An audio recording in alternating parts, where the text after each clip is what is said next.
Thanks, Anna. Well, a new movement sparking controversy is called No Gender December. Consumers are encouraged to buy more inclusive, gender-neutral toys, whatever those are, in contrast to the Barbie dolls and G.I. Joes you grew up with.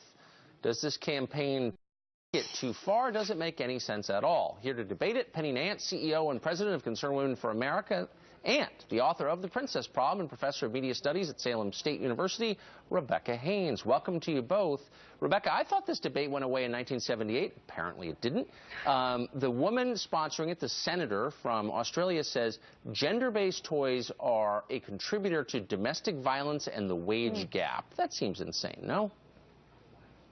You know, I think that the literature from the World Health Organization suggests that when gender inequities exist in a society, there is more gendered violence in that society. And so they're positing a link between toy stereotypes and gender inequities. But I really think the key point to bear in mind about this campaign is that it's not about making things gender neutral. It's about the marketing and letting boys shop for whatever toys that appeal to them and girls shop for whatever toys that appeal to them, without saying that there's such a thing as a boy's toy or a girl's toy. Huh. Now, Penny, is there such a thing as a boy's toy and a girl's toy? Well, honestly, Tucker, this is where the feminists start to lose us. They think there's this insidious plot by toy manufacturers to force little girls to play with dolls, and that's just not true. If you look at National Federation of Retailers, the top 10 toys for girls, the top 5 are dolls.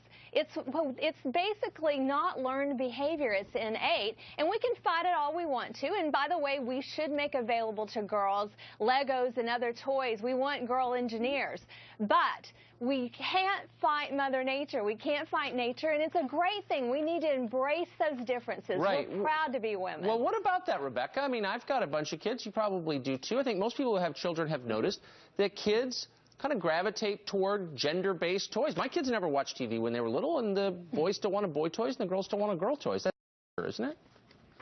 Right, it's totally true, and nobody that I've spoken with has actually said that they think girls should stop playing with dolls. It's more about more options for everybody, and what I found in doing the research for my book was, unfortunately, there's a number of children, both boys and girls, who would want the toy that was presented in the boys' aisle or the girls' aisle and felt ashamed or embarrassed about wanting that toy.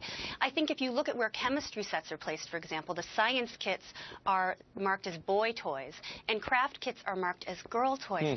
What's wrong with those just being organized by interest rather than by gender? So, Tucker, Penny, if you were to create a hierarchy of concerns in America in 2014, where would this rate?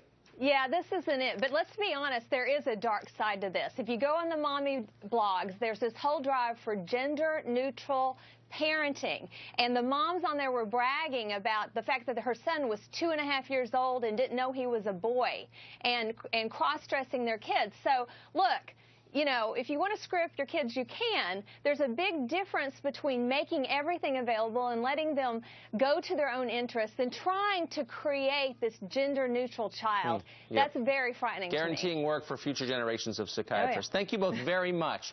Thank you. We appreciate it. Thank you.